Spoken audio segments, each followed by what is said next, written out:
매 순간 진화하는 기술과 그것에 적응해 살아남아야 하는 정치, 언론, 사회 이야기 나누기 위해 세 분 모셨습니다.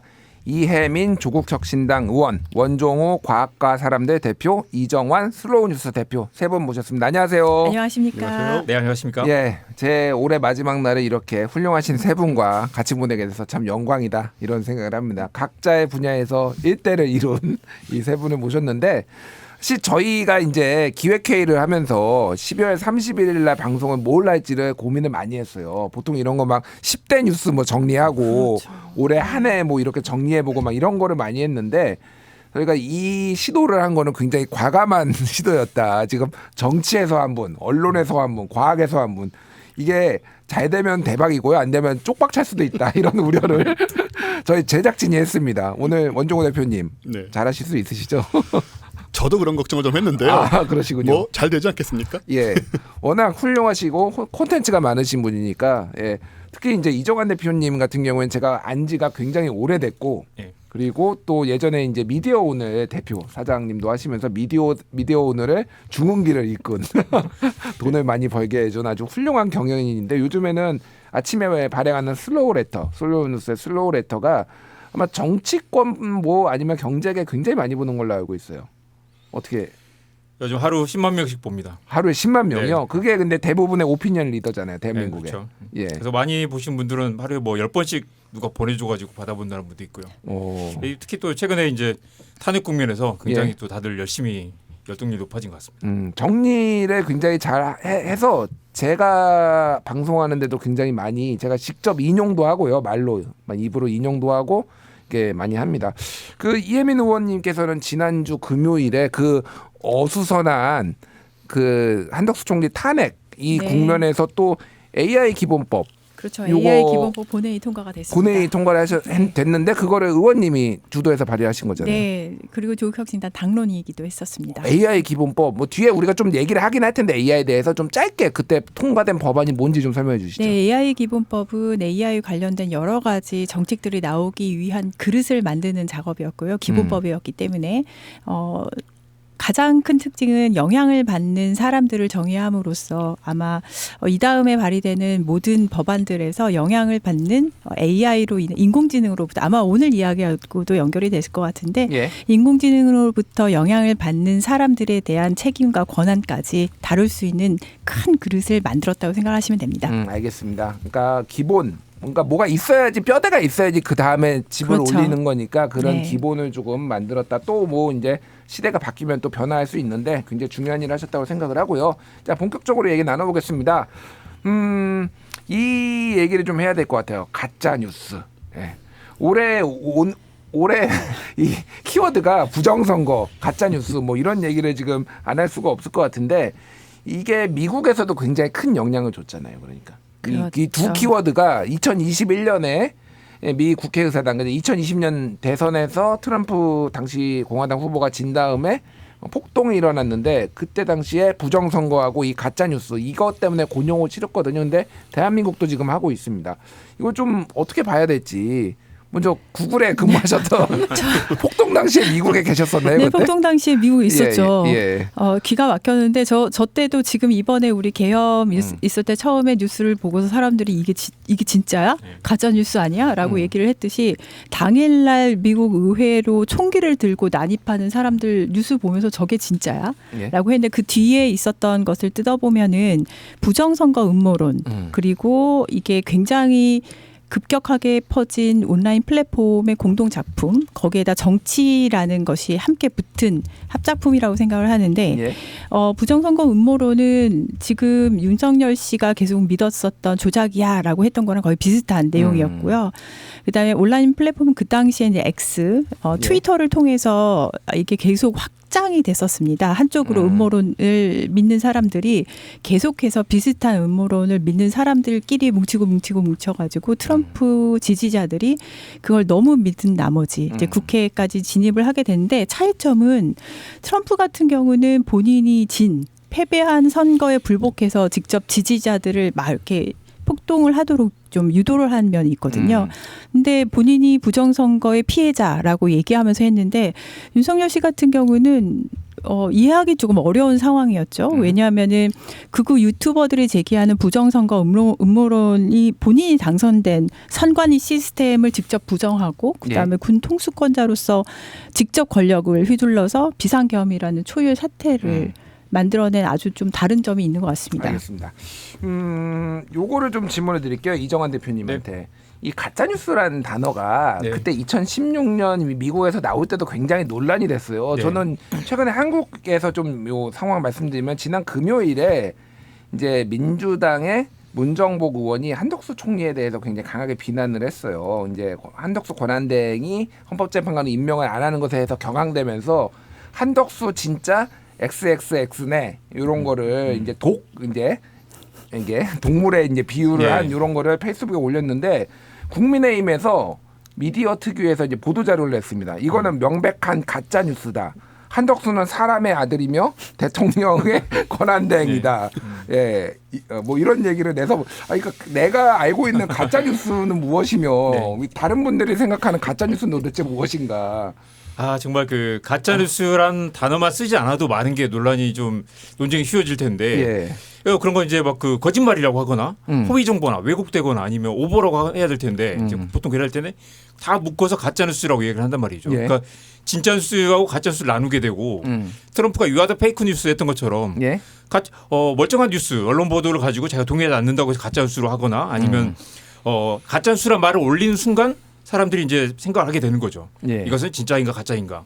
사실 멀쩡한 언론사 보도를 가지고 진짜인가 가짜 의심이 갖게 되면서 정작 진짜 나쁜 허위 정보들과 싸우기도 어렵게 만드는 전선을 불투명하게 만드는 그런 일들이 벌어지고 있고 그러다 보면 사람들이 이제 정통 언론의 뉴스들, 이른바 내 것이 언론의 뉴스들을 불신하게 되면서 뉴스와 뉴스가 아닌 것이 경계가 무너지게 되고 그러다 보면 자꾸 이제 유튜브나 아니면 이제 다른 형태의 B급 정보들이나 아니면 언론이 말하는 것이 진실이 아니다라고 생각하게 되면서 자꾸 더 진짜 진실을 찾게 되면서 의심하고 찾게 되면서 계속 이제 남들이 모르는 진짜 진실을 찾다 보면 나는 합리적이고 난 논리적이라 생각하고 그러다 보면 이제 어느 순간에는 내규의 도청장치 같은 음모론에 빠지게 되고 더 들어가면 이제 이봉규 TV에 빠지게 되고 그러다 보면 이제 윤석열처럼 되는 거죠. 알겠습니다. 어쨌든 이 가짜뉴스라는 용어가 오남용돼서 오히려 허위 정보를 확산하는 데 지금 일조하고 있다 이런 말씀을 해주셨는데 그러니까 공식적으로 학계나 언론계에서는 이제 허위 정보란 말을 좀 예전에 우리나라에서 문재인 정부 때 허위 조작 정보까지 이제 쓰기도 했는데 영어로 디스인포메이션이라는 단어를 좀 더 많이 쓴다라는 거 페이크 뉴스보다는 그게 좀 더 정확한 의미라는 건데 근데 원종호 대표님, 근데 어쨌든 뭐라고 부르든 이 허위 정보가 이 굉장히 이 패턴을 보면은 소수에게서 다수에게도 전파로 되고 다른 것보다 전파 속도도 빠르고 이런 좀 특성이 좀 있다면서요? 그렇죠. 일단은 이게 대부분의 경우 이제 음모를 동반하는 경우가 많은데 이 음모론은 굉장히 매력적이죠. 일단은. 특히 그 어떤 현실에 대해서 그걸 부정하려고 하는 사람들 입장에서는 어떤 음모론이 이제 처음에는 생각을 못 하고 있다가 누군가 그걸 발화를 했을 때 그걸 이제 보면서 이거였구나라는 어떤 통찰의 기쁨 같은 거를 이제 느끼게 됩니다. 음모론에 빠지는 순간에 그런 상태에서 또 자기가 어떤 남들은 모르고 있는 정보와 비밀을 접근하고 있다라는 그런 쾌감이 또 있고 그리고 또 선구자적인 그런 어떤 그 심리에 빠지게 돼요. 그러다 보면 이걸 빨리 퍼뜨려야겠다. 그러니까 약간 그 전도를 하는 것 같은 느낌으로 빨리 퍼뜨려야겠다. 그러는 과정에서 이게 기하급수적으로 순식간에 이제 퍼져나가는 그런 특징이 있고 이거는 사실 뭐 정치뿐만 아니고 여러 가지 면에서 많이 나타나는 모습이죠. 그렇군요. 이정환 대표님도 이 허위 정보에 대해서는 상당히 관심 많으시잖아요. 그러니까 한국은 사실 미국에서 논란이 됐던 것처럼 완벽하게 페이크 가짜 뉴스를 조작해가지고 만드는 그런 경우는 사실 많지 않잖아요. 예를 들면 베리베리 임포턴트 뉴스닷컴이라는 걸 만들진 않죠.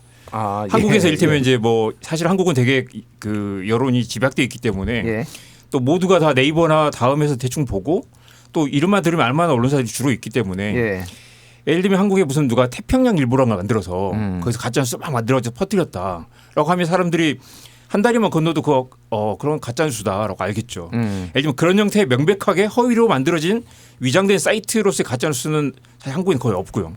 사람들이 이제 아까 말씀드렸던 것처럼 멀쩡한 뉴스를 내가 동의하지 않는다고 해서 이거 가짜 뉴스다라고 말하면서 언론 전반의 신뢰를 떨어뜨리고 그러면서 이제 음성적인 정보로 가는 거죠. 우리 많이 받는 이제 카카오톡으로 돌아다니는 받은 글 같은 것들. 사람들이 받은 글에 진짜 진실이 있다고 보거든요. 받은 글에 상당 부분 이제 그 은밀한 고급 정보도 많이 있지만 저도 혹합니다. 받글 밭글. 밭이라고 해놓고 돌리면서 사실은 의도적으로 또 거기 뿌리기도 하고요. 사실 또 알면서도 속기도 하는데 사실 그 현상 자체가 사람들이 저기 고급 자기들끼리 돌려보는 고급 정보가 있고 우리들은 그거 알지 못한다. 언론에 나온 건 다 가짜거나 누가 의도적으로 편집된 진실이다라고 생각하는 거죠. 또 대표적으로 우리 유시민 전 노무현재단 이사장께서도 저는 요즘 뉴스 안 봐요. 유튜브를 믿죠라고 말하기도 하고 그때 더 중요한 말이 표현이 있었어요. 그 유튜브 내가 방송사 인터뷰를 했더니 1시간 동안 인터뷰를 했는데 나오는 건 몇 줄밖에 안 되고 그건 내가 한 말이 아니다라는 거. 그 사실 한국에서 똑똑하기라면 몇 번째 안에 드실 만한 분이 그런 말을 하면서 근데 매불쇼에 나갔더니 1시간짜리를 풀로 틀어주는데 이걸 400만 명이 보더라.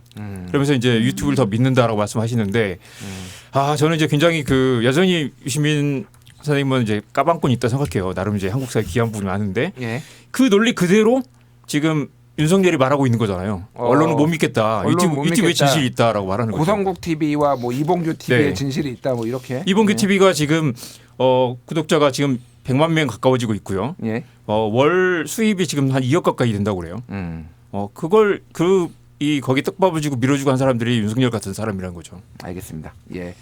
뭐 이제 기성 언론, 뭐 레거시 미디어라는 이 기성 언론도 여러 가지 성찰과 좀 반성도 필요하다라는 거지만 그렇다고 무턱대고 이제 이거를 부신하는 게 옳으냐 이제 이런 논란도 있는 것 같아요. 근데 매년 이제 영국의 로이터 저널리즘 연구소라는 곳에서 이제 한 40여 개 조사하는 개수는 좀 달라지는데 이제 전 세계 40여 개국으로 조사를 해보면은 한국의 언론 신뢰도가 한동안 꼴찌를 하다가 최근에는 뒤에서 한 5번째로 약간 올라온 상황이고 그런데 굉장히 특징적인 것이 한국이 다른 어느 나라보다도 유튜브를 통해서 굉장히 뉴스를 많이 소비한다. 이게 그 전체 대상국 평균보다 한 20%포인트가 높아요.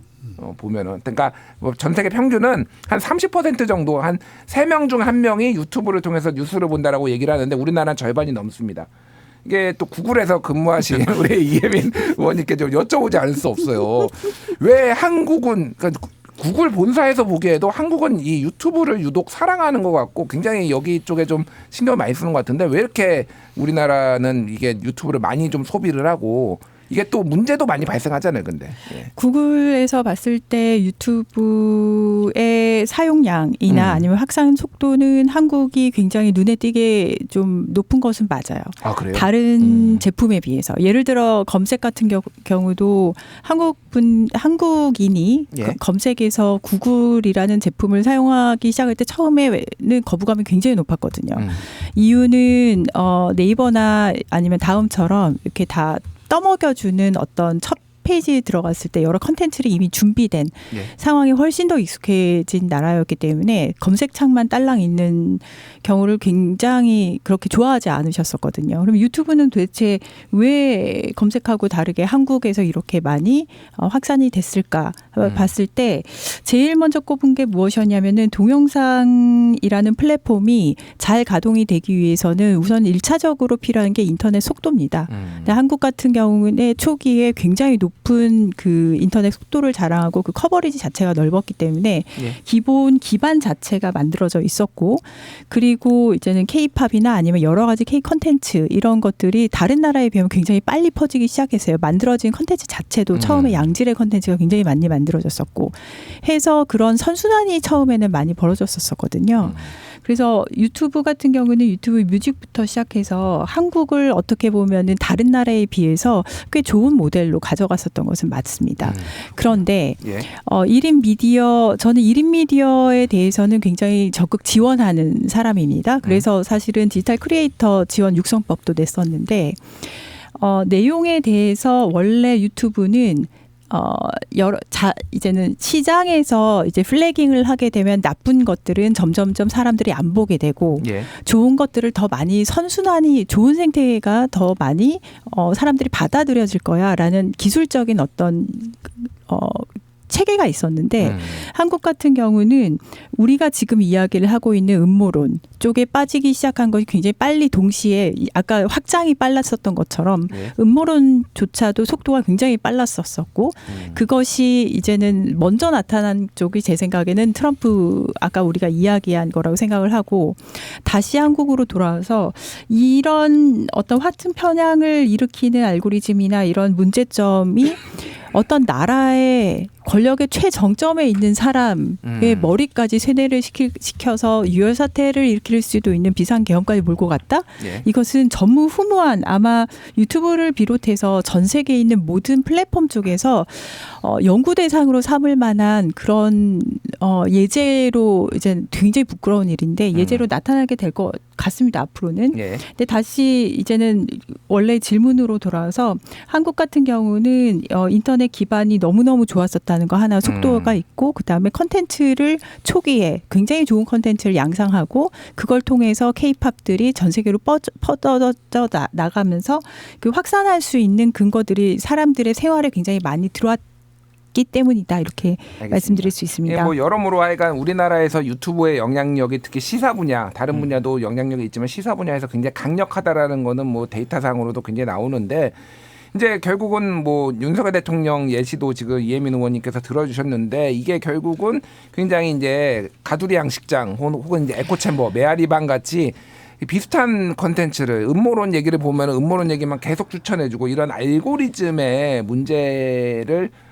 제기를 하시는 분들이 많더라고요. 뭐 이혜민 의원님이 그거 관련해서 또 이제 뭐 제안도 해주셨는데 그거 좀 뒤에 듣고 일단은 그 원종우 대표님 이 알고리즘이란 거는 어떤 식으로 처음에 나타났고 이게 어떤 식으로 설계가 되고 있는 건가요? 일단 지금 구글에서 유튜브에서 사용되는 알고리즘이 그렇게 수준이 높은 것 같지는 않아요. 현재로 보면. 근데 요즘 특히 AI 시대에 예를 들어서 저 같은 경우도 유튜브를 참 많이 보는 경우인데 어떤 하나에 관심 있는 그 영상을 하나 보고 나면 그냥 자동적으로 아시다시피 예. 비슷한 게 쫙 따라붙지 않습니까? 그게 때로는 화면의 절반을 차지할 정도로 그런 주제가 그런데 거기에서 퀄리티는 전혀 이제 걸리지가 않죠. 검색이 필터링이 안 되는 상태에서 그냥 그 주제를 가진 영상들만 올라오게 되고. 그러니까 이 영상을 본 사람 중에서 요 영상을 많이 봤을 때 그 확률적으로 이거를 연결지어서 이렇게 하는 방식이 좀 많은가요? 그러면? 그런 정도 수준으로 보이는데 사실 그 알고리즘을 정확히 아는 사람은 없다는 얘기를 하더라고요.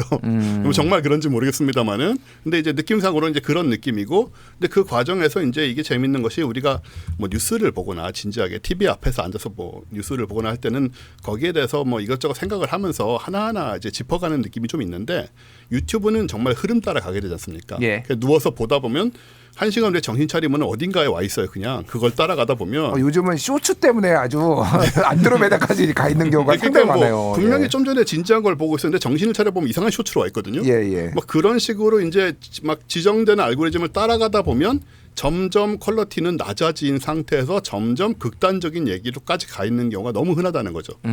그런 흐름들이 결국 만들어내는 상황들 이게 사실 뭐 필터 버블이란 말이지 않습니까? 예. 이게 사용자가 선호하는 정보만을 계속 제공을 받고 그게 계속 이제 강화되다 보니까 나중에는 이제 다양한 관점을 아예 접할 기회가 없게 되는 상황이 벌어지고 이게 뭐 정치뿐만 아니고 보면은 뭐 국뽕 쪽이라든가 아니면 요즘 뭐 해외 뭐 다른 나라들을 좀 비하하는 그런 유튜브들도 많은데 그런 것도 가다 보면은 계속 그것만을 보게 돼서 정말 그런가 하는 관점에 빠져들게 되는 경우가 너무 많이 있고 그러다 보면 말씀하신 대로 이제 확증 편향으로 치닫게 되는 이런 구조가 되기 때문에 너무 자연스럽게 젖어들듯이 그 필터 버블을 통한 확증 편향으로 가는 그 구조가 이 알고리즘 상에서 구현되고 있다라는 부분이 좀 문제가 되는 것 같습니다. 알겠습니다. 이정환 대표님 네. 의견 좀 주시죠. 저도 할 얘기가 많습니다. 제가 그 대학원 논문으로 알고리즘 연구를 했었거든요. 뉴스 알고리즘. 그러셨어요? 근데 이제 뭐냐면 네이버가 한때 네이버 미디어 센터에 뉴스 편집자가 200명이 있었어요. 맞아요. 지금은 몇 명인지 아세요? 한 그 10분의 1로 줄어든 걸로. 0명입니다. 0명. 한 명도 없어요. 이제는. 아예. 예. 그러니까 네이버나 다음이 저는 이제 의도적으로 정치적인 편향적인 편집을 한다고 생각하지 않아요. 왜냐하면 장사를 해야 되니까. 예. 편향적이면 맨날 국회 불려다니면서 야단맞고 또 그다음에 편향적이라고 또 그 이용자들한테 야단맞으니까 최선을 다해서 편향 없애려고 하지만 결과적으로 네이버에는 약간 보수 성향 이용자들이 몰리고 다음에는 이제 진보 성향 이용자들이 몰리게 되죠. 근데 예. 제가 논문에 썼던 건 그런 거예요. 이 알고리즘 편집으로 돌아서면서 이 사람들이 그 당시 인기 검색어와 이 많이 본 기사가 연동되는 현상이 더 강해졌다는 거예요. 그러니까 뭐냐면 과거에는 이제 그 편집자들이 이거 중요한 뉴스야라고 해서 딱 편집을 해서 이제 선택을 했겠죠. 예. 알고리즘으로 가면서 이게 이제 의도했던 의도하지 않았던 사람들이 많이 검색하고 하는 뉴스가 많이 보게 되잖아요. 많이 보면 알고리즘이 이게 좀 중요한 뉴스 같다. 사람들이 관심이 많다라고 해가지고 그걸 반영을 해서 더 많이 노출을 시켜주는 쪽으로 알고리즘 설계돼 있다는 거죠. 예를 들면 이용자들의 선택과 노출이 완전히 단절돼 있으면 모르겠는데 어떤 형태 연결고리가 있는 것 같다라는 게 제가 이제 통계적으로 밝혀낸 건데 예. 사람들이 검색하면 그게 중요한 뉴스가 돼가지고 더 많이 노출이 되고 많이 노출되니까 많이 보니까 더 중요한 뉴스가 돼서 더 이렇게 그러니까 꼬리가 몸통을 흔드는 현상이 발견된다. 그런데 그 현상이 하나 있었고 결과적으로 이제 알고리즘 아마 제 생각에는 이 사람들도 의도적으로 설계하지 않았을 거예요. 예. 그런데 기본적으로 네이버나 다음이나 뉴스 페이지 뷰가 자기들 기본적인 영업 수단이잖아요. 그렇죠. 많이 봐야 되고 오래 머물러야 되고 자주 찾아와야 되고 그러니까 사람들이 이용자 편향을 어떤 식으로 반영하게 되고 이게 자연스럽게 네이버 다음으로 이제 정치적 성향이 갈라졌다 하나 있고요. 페이스북은 또 다른데 2017년부터 페이스북이 완전히 이제 정치 관련 기사들 노출을 확 줄였고요. 그리고 이제 뉴스 관련 링크 노출도 많이 줄였고 예. 왜냐하면 사람들이 페이스북에서 뭔가 기사를 보면 괴로워한다는 거예요. 뉴스를 보면 힘들어하고 뭔가 이렇게 요즘은 좀 다르지만 요즘 탄핵 뉴스를 열심히 보잖아요. 근데 예. 평소에 이제 뭐 예를 들면 이재명을 비판하거나 아니면 윤석열을 비판하는 그런 기사를 보면 서로 양쪽에서 괴로워하니까 서로 싸우기나 하지 도움이 안 된다 이렇게 봤군요. 그러니까. 그리고 그 사람들이 빨리 페이스북 중단하고 나가버리는데 예를 들면 이제 맛집 그다음에 뭐 이 새로 뭐 가방 산 거 아니면 뭐 놀러 간 이야기 그런 거 올리면 사람들이 계속 보고 오래 머물고 하니까 페이스북에서는 그걸 많이 정치적 색깔을 줄였거든요. 예. 그런 식으로 이제 이런 모든 이제 그 설계가 어떻게 하면 우리에게 돈이 되는가. 네이버는 지금 쇼핑이 굉장히 중요한 핵심 사업이기 때문에 사람들이 오래 머물면 결국 또 어떻게든 쇼핑으로 연결된다는 거죠. 오래 머물려 하는 게 무조건 핵심이다. 유튜브는 또 아까 얘기했지만 결국 이제 자동 추천이 핵심인 거잖아요. 오래 머물게 하려면. 근데 이제 유튜브도 관련 논문들을 보면 이 네이버 다음도 마찬가지지만 극단적이고 편향적인 걸 일부러 추천하는 게 아니라 사람들이 그런 걸 봤을 때 더 자기 취향에 맞는 거. 예. 사실 이게 거울처럼 왜 유튜브 나에게 이런 것만 보여주지? 라고 윤석열 씨가 생각할 게 아니라 자기가 그걸 좋아하니까 그리고 계속 이걸 더 오래 보고 다른 거 쓱 넘기면서 이건 또 클릭해서 오래 머물고 관련된 걸 또 찾아보니까 당신이 이걸 좋아하는군요 라고 계속 추천을 해주는 거죠. 그래서 이제 유튜브 관련 논문도 보면 유튜브 알고리즘이 진보적 성향을 추천한다라는 논문이 있는 반면에 진보적 편향이 있다는 논문이 있는 반면에 또 이 극우적인 편향이 있다는 논문도 있는데 사실 양쪽 다 결국 우리들의 편향을 거울처럼 반영해서 보여주는 그런 특성이 있다는 거죠. 알겠습니다. 예전에 이제 팩트 체크 기사와 관련해서도 미국에서 논문이 많이 나왔는데 팩트 체크 기사가 좌편향됐다라는 논문도 있고요. 그렇지 않다라는 논문도 있습니다. 그래서 각자 이제 보고 싶은 거, 강조하고 싶은 거를 많이 강조하는 것 같은데 되게 중요한 말씀해 주셔서 특히 이제 네이버 같은 경우는 옛날에 이 뉴스 알고리즘을 그 언론사들이 추론을 막 해가지고 특정 단어를 반복해서 넣으면은 이게 노출이 잘 된다라는 시절이 있었어요. 그래가지고 갑자기 맥락이 없는데 갑자기 막 단어들이 뒤에 보면은 막 또 이상한 단어들이 막 붙어 있고 막 그런 경우가 있었습니다. 그런 정도로 이 알고리즘을 뚫기 위해 많은 이 뭐 뉴스 생산자들이라든지 이런 뭐 콘텐츠 제작자들이 굉장히 노력을 하고 있다. 이런 말씀을 드리고요.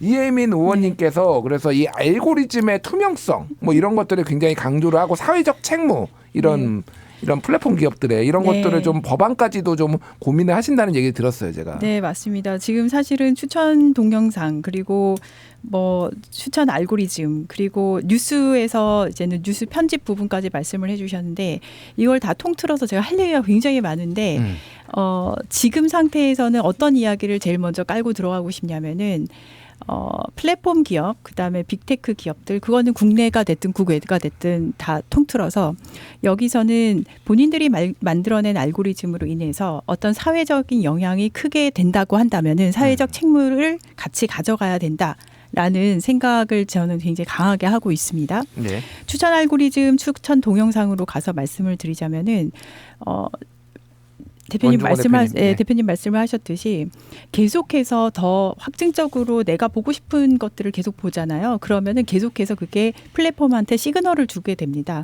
시그널을 주게 되면 다시 그걸 추천을 하는 어떤 알고리즘의 인풋으로 작용을 하기 때문에 도로 돌고 돌아서 더더더더 이젠 좀 더 자극적인 것으로 빠지게 되는데 원래 알고리즘은 추천 동영상은 어떻게 만들어지냐면은 어떤 내가 이제 물건을 샀을 때 이 물건을 산 다른 사람은 이 물건도 샀어.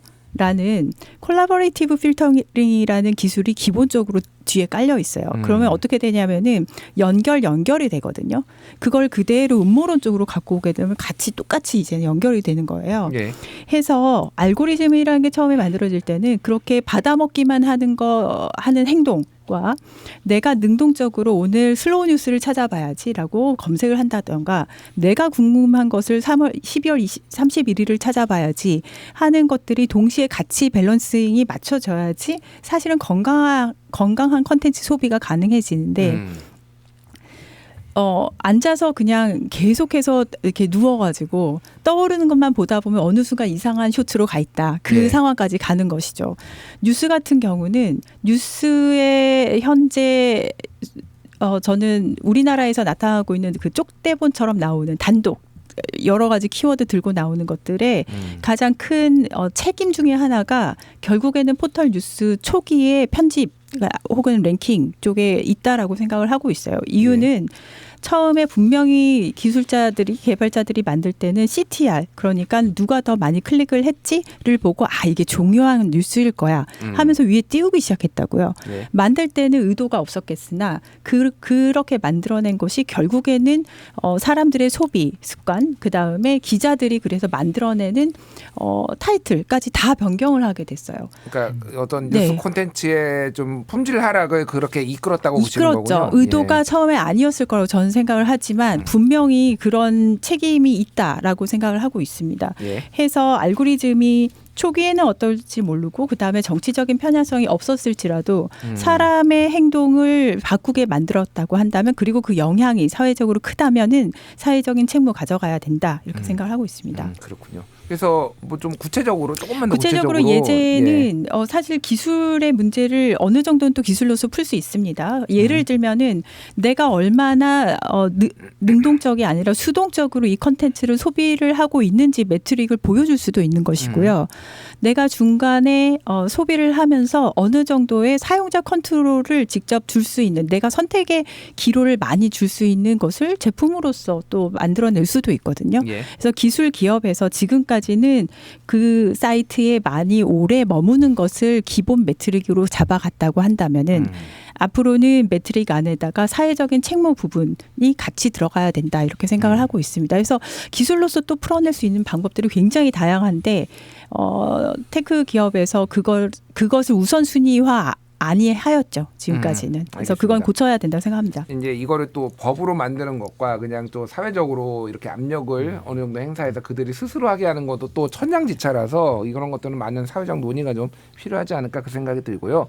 이제 알고리즘 얘기는 요 정도까지 하고 이제 최근에 더 많이 얘기가 되고 있는 인공지능 그리고 뭐 인공지능과 다 결부돼서 나오는 건데 나온 지는 좀 됐지만은 이제 딥페이크라든지 뭐 이런 것들이 인공지능과 만나면서 훨씬 더 정교해지더라고요. 제가 2016년 이때 봤던 그 딥페이크와 최근에 나온 딥페이크는 정말로 천양지차다. 이거는 CG 컴퓨터 그래픽이 필요가 없겠구나 이제는 더 이상 뭐 이 정도로 정도는 이제 퀄리티가 좀 많이 달라진 것 같아요. 이정환 대표님, 요즘 어떤가 이 트렌드가 이쪽이?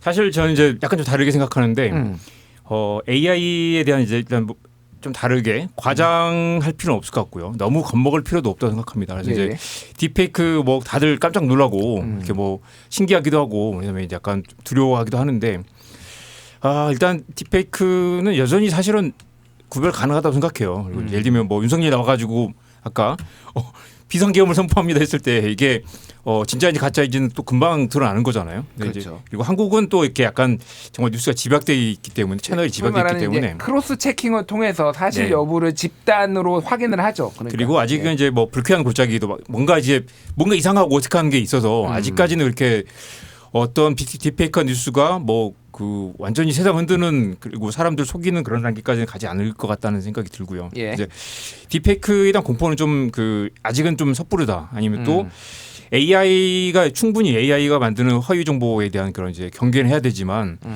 AI에 그냥 공포를 또 과장할 필요는 없고, 그다음에 AI를 또 과도하게 의인화하거나 아니면 인간의 능력을 뛰어넘어가지고 뭔가 AI가 뭔가 이렇게 우리를 뭐 지배하거나 아니면 뭐 AI가 우리를 공격할 거다라는 그런 식의 공포는 좀 일단 접고들 하는 게 좋겠다는 생각을 하고 있습니다. 알겠습니다. 너무 과장할 필요는 없다. 네. 원종호 대표님하고 제가 예전에 인공지능 한번 과거에 얘기를 한 적이 있었는데 우리가 이제 강인공지능과 약인공지능 이거에 대해서 얘기를 하면서 강인공지능의 시대가 올 것이냐 얼마나 빨리 올 것이냐 이런 얘기를 했잖아요. 네네. 좀 대표님은 지금 어떤 견해를 가지고 계신지. 강인공지능은 사실 뭐 굉장히 먼 미래라고 얘기를 해왔지만 점점 지금 빨라지는 추세는 있고요. 그게 뭐 언제인지는 알 수 없지만은 올 10월달에 그 손정희 소프트뱅크 회장은 10년 내로 온다 뭐 이런 식으로. 그러니까 초인공지능이죠, 초지능. 뭐 이런 얘기를 하긴 했는데 사실은 그 AI 자체가 위험하다라기보다는 지금 딥페이크 같은 경우도 말씀하신 대로 아직은 이제 구별이 좀 가능한 면들이 있는데 이 기술이 빨리 발전한다는 게 문제죠. 그래서 지금의 상황이 내년에도 유효할 것인가, 3년 후에도 유효할 것인가, 뭐 다음 대선에서는 어떻게 될 것인가 이런 부분들은 속도가 너무 빠르기 때문에 사실 지금 판단하기 좀 어려운 부분이 있고요. 또 음성 같은 경우에 작년 2023년 1월 달에 MS에서 그 발리란 서비스를 만들었는데 이건 이제 대중에 공개는 안 됐습니다. 왜냐하면은 음성 샘플을 3초만 가지고 있으면 그 사람 말을 다 모방할 수가 있어요. 그러니까 예전에는 많은 데이터가 필요했는데 3초라면 우리가 누구에게서나 샘플을 뗄 수 얻어낼 수 있는 그런 짧은 부분 아니겠습니까? 그게 예전에 제가 기억하기로 어도비에선가 한 10년 전에 그 서비스가 있었는데 그때는 샘플 데이터가 상당히 많이 필요해가지고 네, 그게 바로 차이입니다. 그게 사실은 뭐 수백 시간이 필요할 수도 있고 그런 거였는데 단 3초만으로 그걸 시연을 하는 거를 MS에서 보여주고 하지만 이건 너무 위험하기 때문에 대중공개는 이제 아직도 하지 않고 있습니다만은 이런 기술들이 계속 나오고 이것들이 예를 들어서 장기적으로 뭐 예를 들어서 뭐 윤석열 대통령이 나와서 뭐 그런 거를 가짜로 만들고 거기에다 사람들이 속아 넘어가진 않겠지만 예를 들어 내일이 대선이다. 근데 오늘 밤에 뭐 이상한 영상을 만들어 가지고 이상한 목소리 파일을 만들어서 유포하면 다음 날 대선에 1%를 끌어올 수 있을 정도의 영향을 미칠 수 있다는 거죠.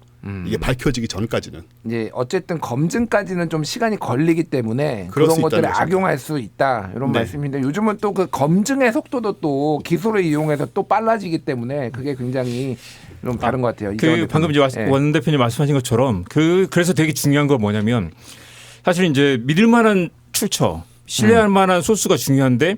사실 우리가 그걸 이제 계속 무너뜨리고 있는 게 하나의 문제인 것 같고요. 또 하나는 꼭 그 말씀을 드리고 싶었는데 그 2016년 미국 대선에 이제 캠브리지 어널리티카라고 해서 여론 조작 업체가 있었잖아요. 그 이제 영국의 브렉시트에도 크게 이제 영향을 미쳤다고도 하는데 그때 보면 그 중요한 게 이제 AI라기보다는 당시 이제 낮은 단계의 그런 이제 그 이 낮은 단계의 여론 조작이었는데 지금 이제 그런 게 AI와 결합하면 훨씬 더 이제 치명적인 거란 거죠. 예를 들면 페이스북이나 소셜 미디어에서 아주 치명적인, 그러니까 아주 그 취약한 사람들을 골라가지고 타겟화해서 메시지를 보내는 거예요. 예를 들면 이제 소득이 적은 이 외벌이 호르머니가 키우는 집에 이제 여성에게 이제 그 메시지를 보내서 경제로 취약한 사람들에게 보내서 힐러리가 되면 멕시코 사람이 들어와서 일자리 잃을 거다라는 메시지를 광고로 계속 보내는 거예요. 그 광고는 완전히 타겟화된 메시지 광고이기 때문에 보통 사람들 그런 광고 있는지도 몰라요. 근데 맞춤형으로 아주 취약한 사람들을 프로파일링 한 다음에 그 사람한테 보내는데 AI 시대가 되면 인공지능 시대가 되면 100만 개의 다른 메시지를 선별적으로 노출할 수 있다는 거죠. 지금 우리가 이제 아까 뭐 그 가짜 뉴스 뭐 교황이 뭐 무슨 뭐 이렇게 잠바 입고 돌아다니는 그런 이제 사진들, 페이크 사진들은 사실 재미로 볼 수 있고 쉽게 또 들통나기도 하고 뭐 그 자체가 악의적인 게 없다고 치면 그러니까 풍자나 패러디로 사실 맞습니다. 많이 이용이 되죠 그런 거. 그런데 이제 이 AI를 활용한 가짜 뉴스 조작 정보의 문제는 타겟화된 형태로 다 쪼개서 그 나가기 때문에 요즘 이제 그 예를 들면 마케팅에서는 광고를 만들 때 옛날에는 이제 사람들이 막 모여가지고 막 팀 짜가지고 회의해가지고 하나의 아이디어를 내잖아요. 근데 지금은 그 카피를 100개씩 300개씩 주르륵 뽑아가지고 300개의 타겟 그룹이 쫙 보내가지고 효과를 측정한 다음에 그 중에 몇 개를 고르는 거죠. 아니면 이제 그걸 하나를 정할 게 아니라 타겟 그룹별로 다 다른 메시지를 쏘는데 정치 뉴스와 왜곡과 프로파간다와 그런 이제 허위 조작 정보도 그런 식으로 AI를 통해서 여기 싫으면 쫙 쪼개가지고 누구도 몰라요. 나만 받아보는 나를 공격하는 어떤 그런 조작된 정보들을 내보낼 수 있는 그런 시대가 AI와 결합하면 정말 치명적일 거라는 거죠. 그러니까 더 빨리 그러니까 이 분류를 하고 그거가 효과가 얼마나 있는지를 더 빠르게 맞춤형으로 할 수 있다. 그래서 이제 그거를 예전에 수작업으로 하고 이런 거보다 더 효율화됐다. 이런 말씀을 해주신 것 같은데 이혜민 의원님은 뭐 이게 이제 원래 모든 테크놀로지 기술이 일하는 게 양날의 검이잖아요. 그렇죠. 뭐 필요한 부분도 있는데 또 이제 어두운 부분, 우려되는 부분도 있는데 뭐 또 AI 기본법도 또 발의하신 분으로 우선 지금 너무 두 대표님께서 좋은 말씀을 많이 해주셔서 이 얘기를 하고 싶어요. 그 AI나 기술은 사실은 다 도구로서의 역할만 해야 합니다. 근데 그 도구로서의 역할도 이제는 목적에 따라서 굉장히 달라지는데 명과 암이 있죠. 칼을 범죄 도구로도 쓸 수가 있지만 우리가 주방에서 이제 요리 도구로도 쓸 수 있잖아요. 그게 동시에 둘 다 나타나기 때문에 그렇기 때문에 사실은 법안이 필요하지 않을까. 규제를 위해서라도 이제 명 쪽으로 사용이 되기 밝은 쪽으로 사용이 되기 위해서라고 생각을 하고 그렇다면은 기술을 다만 두려워하지만은 않고 사람이 사용하게 되려면 제일 먼저 있어야 되는 것은 전 국민적으로 혹은 전 세계적으로 필요한 것은 결국엔 디지털 혹은 미디어 혹은 AI 리터러시에 대해서 내가 그래서 지금 보고 있는 것이 AI가 나의 일을 효율적으로 만들기 위해서 지금 사용이 된 거야 하고 인지를 한 채로 AI 관련된 기술을 사용을 하는 것과 아니면 보이스피싱에 넘어가듯이 거기에 이게 기계가 만들어낸 건지를 모르고 넘어가는 것과 완전히 다르거든요. 그래서 그 인지력을 높이는 그다음에 문해력을 높이는 작업이 전 세계적으로 되어야 된다는 게 한 가지가 있고 법안 쪽으로는 결국엔 규제로 가야 되는데 규제는 사실은 최소화를 해야 되거든요. 지능을 위한 규제 쪽으로 가야 되고 그다음에 이번에 통과한 AI 기본법 또한 제가 신호등 기본법이라고 생각을 하는데 꼭 있어야 되는 국제적으로도 통용이 되는 법안이 있어야 지능도 된다라고 했는데 예를 들면은 그 리터러시를 위해서라도 생성형으로 만들어진 AI가 만들어진 동영상, AI가 만든 컨텐츠, 뭐 이미지에 대해서 사람들이 워터마크를 삽입하자 이렇게 쉽게 얘기를 해요. 근데 워터마크를 삽입을 할 때 우리가 아까 명과 암이 있다고 했잖아요.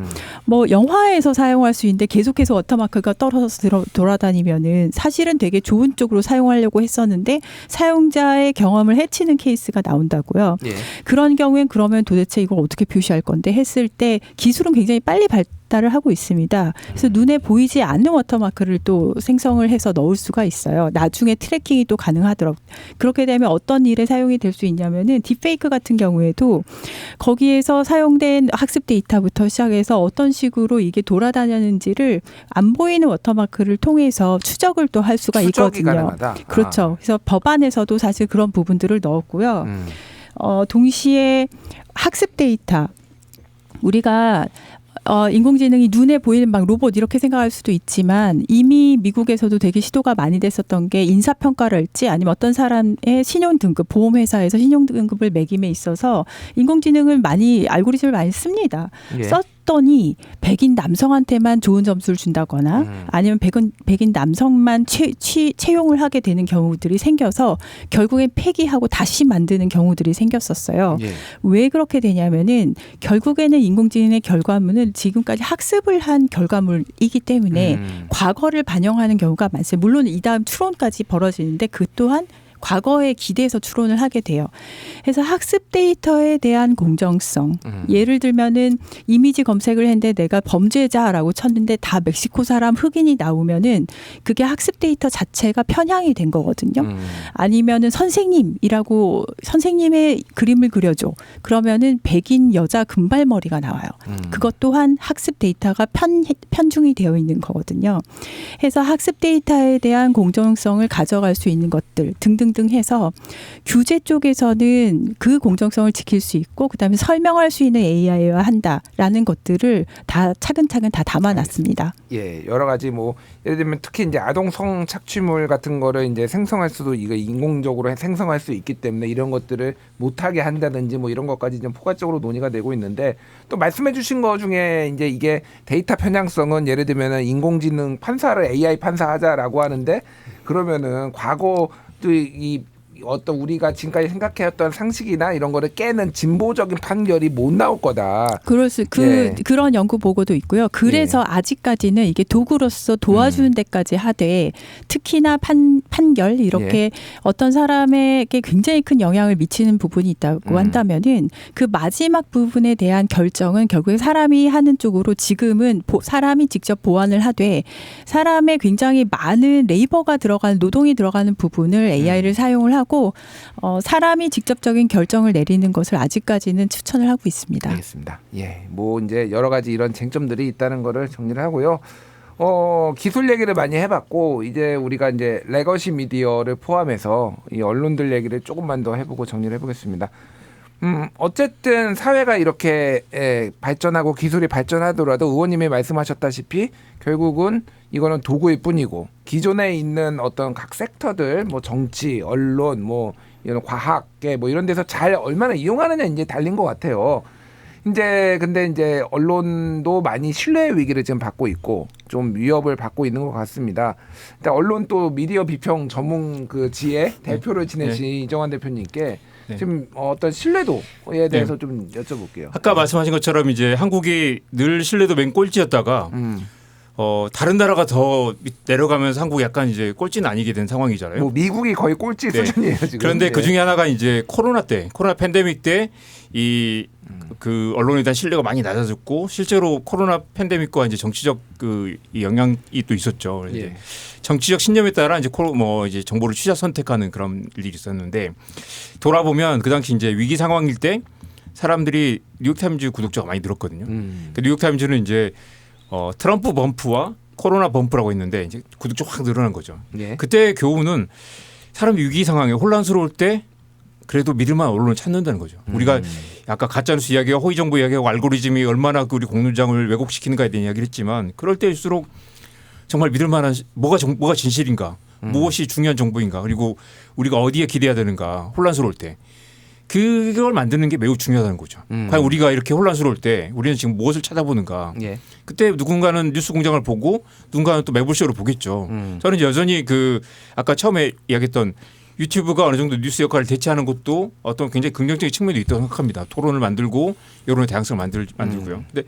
그런데 사실 자칫 잘못하면 이제 그 윤석열 대통령처럼 엉뚱한 데로 빠지게 되기 때문에 어떤 경우에든 믿을 만한 언론에 대한 그 가치를 우리가 잃어서는 안 된다. 우리가 언론에 대한 비판을 하더라도 그래도 언론의 가치, 저널리즘의 사명을 지킬 수 있는 그런 공론장에 대한 그 건강한 생태계를 결코 포기해서는 안 된다. 그 뉴스의 패키지를 복원하고 건강한 저널리즘이 살아 움직이게 만들고 아까 의원님 말씀하신 것처럼 포털의 그 뉴스 편집이 계속해서 그 양질의 저널리즘을 떨어뜨리는 그런 부분도 있잖아요. 그리고 사람이 다 이제 쇼츠라든가 아니면 그런 이제 단편적인 파편화된 뉴스를 쫓아가게 되는데 이걸 복원하지 않으면 장기적으로 심각한 문제가 된다. 또 하나만 말씀드리면 AI가 도입되면서 지금 이제 구글도 AI 뉴스 그 결과를 많이 내보내고 있고 지금 오버비라고 지금 테스트하고 있는 건 검색 결과에 링크를 주는 게 아니라 답변을 내놓는 시대로 가잖아요. 사람들이 클릭하지 않게 되고 뉴스 사이트로 가지 않는 거예요. 원소스를 확인하지 않는. 그렇죠. 링크가 사라진 시대로 간다. 링크는 모든 정보의 출처의 기본이고 사실 논문을 서로 그 출처를 주고받는 것처럼 링크가 월드와이드 웹의 핵심인데 지금 이제 링크 없는 정보의 세계로 가고 있다. AI가 완벽한 답변을 주면 모르겠지만 AI의 편향이 세계를 지배하는 그런 시대로 간다라는 게 우려하는 부분이고 그렇기 때문에라도 우리에게는 믿을 만한 신뢰할 만한 언론에 대한 그 가치를 버릴 수 없다는 거죠. 신뢰도가 언론이 살아남는 데 굉장히 중요하다 이 말씀을 해주셨는데 원종호 대표님 이 과학계에서는 언론의 이 신뢰도를 특히 어느 정도 보는지 궁금합니다. 오보도 많죠 사실. 과학계라기보다는요. 지금 AI 말씀 나와서 좀 걱정되는 게 그러니까 AI로 뭐 의도적으로 이상한 뉴스를 만드는 것보다는 그 생성형 AI 특성상 그냥 말도 안 되는 얘기를 만들어내는 상황이 있는데 지난 20일 날 그 iOS 18.2 업데이트 이후에 여기서 뉴스 요약 기능이 생겼습니다. 그래서 어떤 뉴스가 나왔냐 하면 그 유나이티드 헬스 그룹이라고 최근에 미국의 그 헬스 케어 회사의 사장님이 살해된 일이 있지 않습니까? 그리고 이제 범인으로서 이제 루이즈 맨지온이라는 사람이 나왔는데 이 사람이 자살했다는 보도가 뜬 거예요. 근데 이건 완전히 허위고 유튜브에서나 나올 것 같은 거짓, 페이스북이나 그 완전히 일부러 만들어내는 거짓 정보에서 갖고 온 것인지 이제 출처도 알 수가 없으니까. 예. 그러니까 이런 식의 가짜 뉴스가 만들어져서 그냥 배포가 확 돼버리는 이런 상황들은 사실은 이거는 누가 의도한 것도 아닌 그냥 AI가 적당히 만들어서 그냥 뿌려버리는 이런 상황들도 생기고 해서 지금 AI 상황에서 지금 우리가 우려해야 될 부분이 굉장히 많다라는 예. 생각이 듭니다. 알겠습니다. 이제 마지막 좀 시간이 거의 다 돼서 마지막으로 이 세 분께 한 해를 정리하시고 또 이제 하시고 싶은 말씀들 이제 하시면 시간을 드리도록 하겠습니다.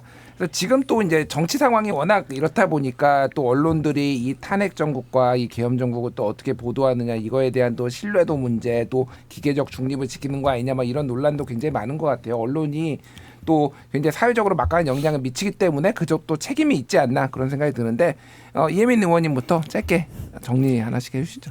연말 마지막 날. 저는 끝은 항상 시작이라고 생각을 하기 때문에 올해를 마무리하면서 새해를 이야기를 하고 싶습니다. 아무래도 희망을 얘기를 해야 될 것 같고요. 새해는 을사년입니다. 120년 전에 을사늑약이 생각이 나는 그런 시점입니다. 현재 전국을 보면 동시에 97년도 연말에 있었던 IMF 경제 상황은 그때 생각 또한 납니다. IMF하고 을사늑약이 동시에 생각나는 그런 시점인데 예.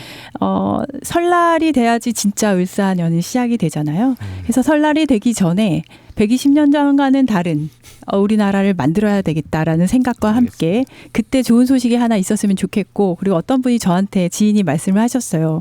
헌법재판소 근처에 사시는데 아이가 초등학교 올라간대요. 그래서 입학식 전에는 모든 것을 끝내달라 해서 알겠습니다. 설날 전에 그다음에 입학식 전에 각각 좋은 소식이 하나씩 들렸으면 좋겠습니다. 예, 알겠습니다. 예, 원종호 대표님 해주시죠. 네, 뭐 말씀하신 부분에 동의하지 않을 수 없고요. 일단은 제가 알려던 얘기였는데 다 해버리셨고 저는 그냥 그 AI 얘기가 나왔으니까 AI 지금 기본법 얘기도 나왔고 지금 우리나라가 AI가 사회에 미칠 영향에 대해서 좀 많이 늦습니다. 뭐 특히 EU나 이런 쪽에 비해서 그래서 그런 부분에 내년에는 그 말씀하신 모든 부분과 함께 AI가 사회, 그러니까 실업이라든가 이런 부분에 미칠 영향까지도 좀 깊이 들어가는 그런 준비가 좀 빨리 필요하다 정도의 첨언을 하고 싶습니다. 알겠습니다. 이정환 대표님. 네, 다들 스트레스 많이 받으셨겠지만 12월을 지내면서 정의는 이긴다는 확신을 갖게 됐습니다. 그리고 회복력을 우리 사회 회복력을 뭐 여전히 믿고 있고요.